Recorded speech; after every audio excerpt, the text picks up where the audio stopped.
नमस्कार दर्शक मित्रों, एस्ट्रो साइंस चैनल में मैं आचार्य दुर्गा प्रसाद शास्त्री आप सभी का स्वागत करता हूं।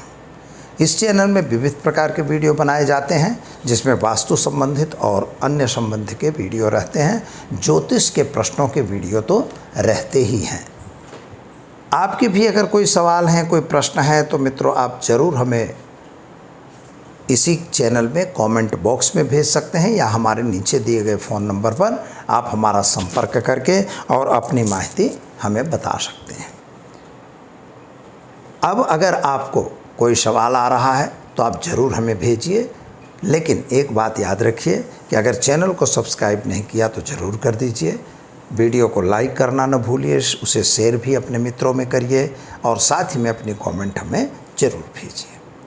तो मित्रों, हम समय को बिगाड़े बिना बढ़ते हैं आगे और जानते हैं आज का राशिफल। लेकिन राशिफल देखेंगे उसके पहले हम जानेंगे आज का क्या है पंचांग। तो आज जो है दिनांक 25/6/2021 है, शुक्रवार का दिन है। आषाढ़ कृष्ण पक्ष की प्रतिपदा तिथि है और अमाशांत जो पंचांग होते हैं उनमें ज्येष्ठ कृष्ण पक्ष की प्रतिपदा तिथि कही जाएगी। नक्षत्र जो है मूल नक्षत्र है 6:40 सुबह तक। इसके बाद पूर्वाषाढ़ा नक्षत्र की शुरुआत है और योग जो है ब्रह्म योग रहेगा पूरे दिन।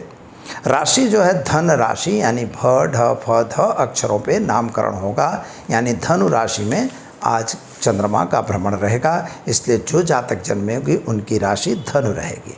मित्रों, सूर्य की राशि पर से भी राशि बताई जाती है, जिसे हम पाश्चात्य राशि के हिसाब से गिनते हैं, जिसे शायन पद्धति भी कहा जाता है।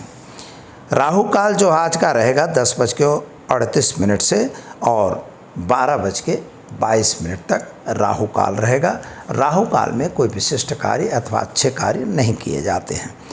धनु राशि है मित्रों, जिसका भी आज जन्म हुआ है अथवा जिनका आज जन्मदिन है, उन सभी जातकों को हमारे एस्ट्रो साइंस चैनल के परिवार की तरफ से खूब खूब हार्दिक बधाई। आपका जीवन ऐश्वर्य में रहे, यही हमारी प्रार्थना। अगर छात्रों को पढ़ने की इच्छा नहीं होती तो क्या करेंगे आप उपाय, इसके लिए हम आज आपको वीडियो के अंत में ज़रूर बताएंगे। तो चलिए हम शुरू करते हैं राशिफल। मेष राशि। मेष राशि वाले जातकों के भाग्य पर बैठा हुआ चंद्रमा आपका भाग्य उदित कर रहा है। शनि महाराज की वजह से लेन देन से दूर रहने की भी आवश्यकता है। खर्च का प्रमाण भी आपका बढ़ता हुआ दिखाई दे रहा है। यात्रा प्रवास के योग तो जरूर बन रहे हैं। विदेश गमन वगैरह के भी कार्यों में सफलता मिलेगी। अगर कोई नया काम आपको करना है तो उस कार्यों से सावधान रहने की भी ज़रूरत है। मित्रों का साथ सहकार आपको ज़रूर मिलेगा। जल्दबाजी में लिया गया निर्णय आपको नुकसान जरूर करेगा। संतान संबंधी चिंता में राहत जरूर मिलेगी। क्या करना होगा, तो आज आप ओम होम जुम सह मंत्र का प्रयोग करके दिन की शुरुआत करें। आपका दिन बेहतर और सुंदर जाएगा। वृषभ राशि की बात हम करते हैं। अब वृषभ राशि वाले जातकों के लिए सामान्य रूप से समय सुंदर है। पति पत्नी का संबंध अच्छा रहेगा। शादी संबंध की आपकी बातें हो सकती हैं। व्यापार में कोई वृद्धि भी हो सकती है। नौकरी नई मिलने के चांस हैं। हो सकता है कि नौकरी में आपका प्रमोशन वगैरह भी मिल सकता है। संतान की प्राप्ति दिखाई दे रही है। मित्रों, माता का स्वास्थ्य सुधार पर दिखाई देता है। क्या करना होगा, तो आज के दिन में आपको अपने घर में एक घी का दीपक जला के अपनी कुल देवी माँ के मंत्र का जप करने की ज़रूरत है। मिथुन राशि वाले जातकों की बात करते हैं तो मित्रों, आपके लिए समय एक सामान्य समय है। कामकाज में कुछ सफलता भी मिल रही है। पति पत्नी का संबंध भी बन रहा है। शायद आपके साथियों का साथ सहकार तो आपको मिल ही रहा है। लेन देन से ज़रा दूर रहने की ज़रूरत है और ख़ास तौर पर वाहन वगैरह चलाने से भी सावधान रहने की ज़रूरत है। माता पिता के बीच का अंतर दूर हो गया है। संतान प्राप्ति होने में थोड़ा विलंब दिखाई देता है, लेकिन पुराने प्रेम संबंधों में सफलता ज़रूर मिलेगी। क्या करना होगा, तो आज आपको ओम नमः शिवाय मंत्र का जप करके गाय को घास खिलाकर दिन की शुरुआत करनी आपके लिए बेहतर और सुंदर रहेगा। अब देखते हैं हम कर्क राशि। ड ह अक्षरों से जिनका नाम प्रारंभ होता है उनके लिए सामान्य रूप से समय अच्छा है। मानसिक थोड़ा उचाट और टेंशन जरूर बन रहा है। कामकाज में थोड़ी सी गड़बड़ी भी आ रही है। किसी मित्रों से लेन देन जो करना था वहाँ पर आपको तकलीफ भी होती हुई दिखाई देती है। शेयर बाज़ार या अन्य बाज़ारों में अगर काम करना चाहते हैं तो वहाँ पर आपको सावधान रहने की भी ज़रूरत दिखाई देती है। अपने मित्रों का साथ आपको ज़रूर मिलेगा, लेकिन गलत कामों से आपको दूर रहने की ज़रूरत है। उपाय के तौर पर गाय को घास खिलाकर दिन की शुरुआत करें, आपका दिन अच्छा रहेगा। सिंह राशि वाले जातकों की बात करते हैं तो आपके लिए सामान्य रूप से समय सुंदर और अच्छा है। जल्दबाजी में कोई निर्णय लेने की ज़रूरत नहीं है। क्रोध पे कंट्रोल करने की ज़रूरत है। अपनी वाणी पे जरा कंट्रोल करके काम करें, यह भी खूब ज़रूरी है। विद्यार्थियों के लिए समय सुंदर और अच्छा है। संतान प्राप्ति का योग है। संतान के कैरियर वगैरह से जो चिंतित थे उसमें भी आपको राहत मिलती हुई नज़र आ रही है। माता का स्वास्थ्य सुधार पर है। पिता का स्वास्थ्य भी सुधर रहा है। आपका भी स्वास्थ्य ठीक ठीक दिखाई देता है। क्या करना होगा? तुम धृणी सूर्याय नमः मंत्र से भगवान सूर्य को जल चढ़ाकर दिन की शुरुआत करें, आपका दिन बेहतर और सुंदर रहेगा। कन्या राशि वाले जातकों की बात करते हैं तो आपके लिए समय सामान्य अच्छा है। यात्रा प्रवास का योग भी बन रहा है। विदेश गमन के भी कार्य होने की संभावना दिखाई देती है। पति पत्नी के बीच का अंतर दूर हो रहा है। नई शादी का भी योग बनता हुआ दिखाई देता है। संतान अगर नहीं है तो वहाँ भी योग अच्छा दिखाई दे रहा है। नए कार्य की प्राप्ति भी हो रही है और साथ में अगर नई नौकरी है तो नौकरी में प्रमोशन वगैरह मिलने के भी चांसेस दिखाई दे रहे हैं। तो यह अच्छी चीज़ है। विद्यार्थियों के लिए समय सुंदर है। क्या करेंगे? तो मित्रों, गाय को घास खिलाकर आपको दिन की शुरुआत करनी है। अच्छा दिन आपका रहेगा। तुला राशि वाले जातकों की बात करते हैं तो आपके लिए समय सामान्य अच्छा है। यात्रा प्रवास भी आपका बन रहा है। विदेश गमन के कार्य भी बनते हुए नज़र आ रहे हैं। कुछ छोटे बड़े व्यक्तियों के साथ मतमतांतर जरूर हो सकते हैं। जिनके साथ आप काम कर रहे हैं वहाँ थोड़ा मतमतांतर बनने की भी संभावना दिखाई देती है, लेकिन आपको सावधान रहने की ज़रूरत यह है कि किसी की कही सुनी बातों में, किसी की गलत बातों में पड़ने की आवश्यकता बिल्कुल नहीं है। माता का स्वास्थ्य सुधार पर है। पुत्र और संतान के संबंध में जो चिंता थी उसमें आपको राहत मिलती हुई नज़र आ रही है। क्या करना होगा? तो आज आपको गाय को गुड़ खिलाकर दिन की शुरुआत करें, आपके लिए दिन बेहतर रहेगा। वृश्चिक राशि वाले जातकों की बात करते हैं तो आपके लिए समय सामान्य अच्छा है। यात्रा प्रवास भी अच्छा दिखाई देता है। कुछ नया कार्य आप जो जोड़ रहे थे उन कार्यों में भी आपको सफलता मिलेगी। जिन पर आपने विश्वास कर रखा था शायद वो व्यक्ति फिर से वापस आपको मिलते हुए दिखाते हैं। पुराने संबंधों में सफलता जरूर मिल रही है, लेकिन नए संबंधों में थोड़ी तिराड़ पड़ती हुई दिखाई देती है। जिन पर आपने विश्वास किया था वही लोग आपसे थोड़ा दूर होते हुए नज़र आ रहे हैं। यह ध्यान रख के काम करना है। विद्यार्थियों के लिए समय सामान्य अच्छा दिखाई देता है। क्या करना होगा? तो गाय को घास खिलाकर दिन की शुरुआत करिए, आपका दिन बेहतर रहेगा। धन राशि वाले जातकों की बात करते हैं तो आपके लिए समय सामान्य अच्छा है। यात्रा प्रवास वगैरह के योग भी बन रहे हैं। कुछ नए कार्य भी आपके बनते हुए दिखाई देते हैं। ज़मीन मकान संबंधी कुछ प्रश्न आपके रुके हुए थे, उनका सवाल होगा। आपके घरेलू वाद विवाद बढ़ने की संभावना है। शायद लेन देन में थोड़ी तकलीफ होने की भी आसार दिखाई देते हैं। यानी वाणी पर कंट्रोल रखने की भी आपको ज़रूरत दिखाई दे रही है।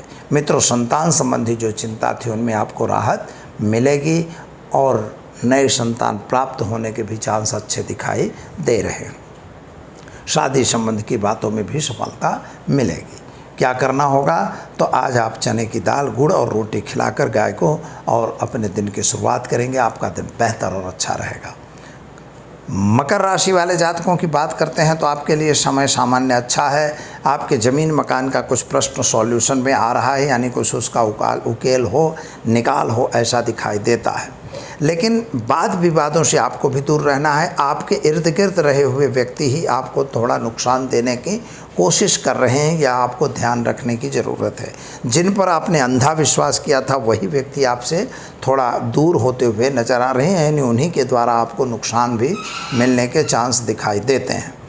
जल्दबाजी में कोई निर्णय लेने की ज़रूरत नहीं है और साथ ही में सोचे बिना कोई काम करने की आवश्यकता नहीं है। नौकरी वगैरह में आपको सफलता ज़रूर मिल जाएगी। मित्रों, क्या करना होगा? तो आज आप ओम नमः शिवाय मंत्र का जप करके एक गरीब को भोजन कराकर दिन की शुरुआत करें, आपका दिन बेहतर और सुंदर रहेगा। कुंभ राशि वाले जातकों की बात करते हैं तो आपके लिए सामान्य समय अच्छा है। यात्रा प्रवास का योग भी आपका दिखाई देता है। विदेशों से भी कोई अच्छा लाभ मिलता हुआ नज़र आ रहा है। संतान को लेकर जो चिंता थी उसमें राहत मिल रही है। पैसों का लेन देन जो किए थे वहाँ भी वापस आने के चांस दिखाई दे रहे हैं। शादी संबंध की अगर बातें नहीं हुई थी तो शादी संबंध पूर्ण होने के चांस दिखाई दे रहे हैं। और अगर शादी संबंध में कुछ थोड़ा वाद विवाद हुआ था वह वाद विवाद शमन होता हुआ दिखाई दे रहा है। विद्यार्थियों के कैरियर के संबंध में अच्छा समय दिखाई देता है। आप अपने कैरियर में आगे बढ़ते हुए नज़र आ रहे हैं। क्या करना होगा तो आज आपको एक गरीब को भोजन कराकर दिन की शुरुआत करिए, आपके लिए दिन अच्छा रहेगा। मीन राशि वाले जातकों की बात करते हैं तो आपके लिए समय अच्छा है। कामकाज भी ठीक दिखाई देता है।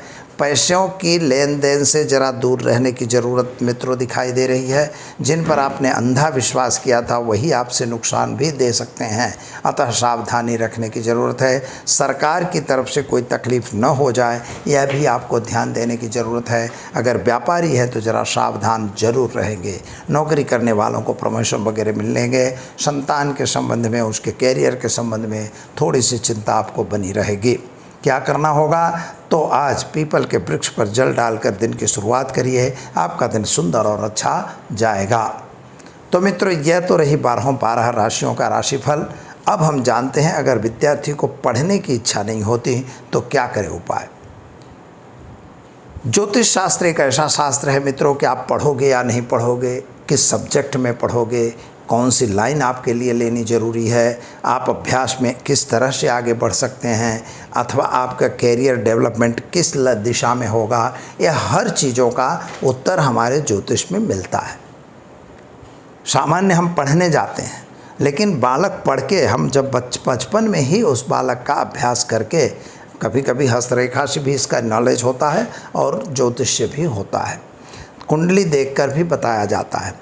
तो बच्चा किस दिशा में जाएगा, किस लाइन में जाएगा, अब क्या पढ़ेगा। जैसे 10वां पढ़ रहा है तो 10वां में कौन सा सब्जेक्ट ले, 11वीं में वो किस दिशा में जाए, साइंस ले, कॉमर्स ले, आर्ट्स ले, टेक्निकल ले, क्या ले, इसकी बात वहाँ हमारे ज्योतिष शास्त्र में पहले से रिपोर्ट हो जाती है। सवाल ये है कि उसको देखने वाला आदमी सही होना चाहिए।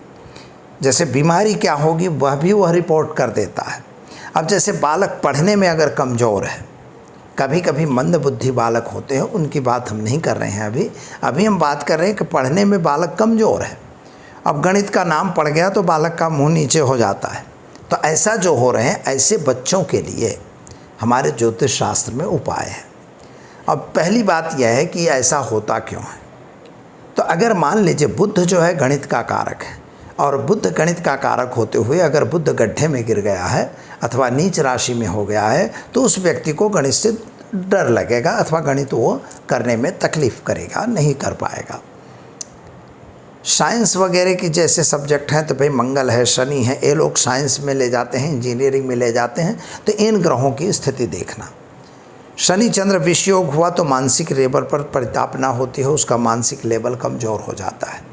याद करने की शक्ति की बात होती है तो गुरु महाराज भी उसमें भाग लेते हैं। अगर राहु गुरु चांडाल योग हो गया या गुरु के साथ शनि की युति बन गई, ऐसी कोई युति कुंडली में बनती है, कर्तरी दोष वगैरह बनते हैं, तो समझिए कि उसको याद करने में प्रॉब्लम होती है। तो ये जो प्रॉब्लम है तो इसके लिए ज्योतिषीय उपाय मैं आपको बताने जा रहा हूँ। जिन भी अभिभावकों के बच्चे छोटे हैं, जैसे मान लीजिए को 8 वर्ष का है, 5-7 वर्ष का, 10 वर्ष का है, और उस अभी से पढ़ने में बेदरकार दिखाई देता है, मतलब इधर उधर दौड़ भाग कर रहा है, तो उसके लिए एक विद्या कवच प्राप्त होता है। विद्या कवच बनाया जाता है जो बसंत पंचमी के दिन ही बनता है, सरस्वती जयंती के दिन, और उसको मुहूर्त में बनाकर वह कवच धारण किया जाता है। उससे बच्चे का पढ़ने में मन लगने लगेगा, रुचि होती है। एक विद्या सरस्वती यंत्र है, वह भी बनाया जाता है, जिसमें आपको याददाश्त बढ़ने के लिए यंत्र आते हैं, उनको भी बनाया जाता है, जो विद्या कवच में संलग्न रहता है। एक बात। दूसरी बात क्या है कि आप अपने घर में एक चांदी की कटोरी लाइए, संभव होनी चाहिए, क्योंकि चांदी की छोटी कटोरी है तो भी कोई प्रॉब्लम नहीं है, पर ले आना पड़ता है चांदी, इसलिए कि वह चंद्रमा का कारक है। चांदी की कटोरी में दूध डालना है, उसमें थोड़ी सी केसर डालना। केसर जो है गुरु का कारक है और चंद्रमा गुरु यानी गज केसरी योग बनता है, इसलिए उसको जब अगर बना के उसमें थोड़ी सी शक्कर डालना है ताकि वो लड़का जो है, जो बच्चा है वो पी सके, बच्ची हो या बच्चा हो कोई भी पी सकता है। इसमें पहले उसको ओम गंग गणपतये नमः इस मंत्र का जप करना है। दूसरा जप जो है ओम ऐं ह्रीं क्लीं सौं सरस्वत्यै नमः इस मंत्र का जप करना चाहिए। एक एक माला अगर बच्चा करता है तो और उसको दूध को पीता है, सुबह में, रात में नहीं करना है, सुबह सुबह करना है। सुबह करने के बाद आप अपने अभ्यास में लग जाइए। एक माला यानी हार्डली आपको मित्रों 5 मिनट से ज़्यादा टाइम नहीं लगेगा दोनों मंत्रों में। अब आपने दोनों मंत्रों को करके वह दूध जो है आपने पी लिया है। विद्या कवच अपने गले में धारण करिए और इसके बाद आप अभ्यास में बैठिए।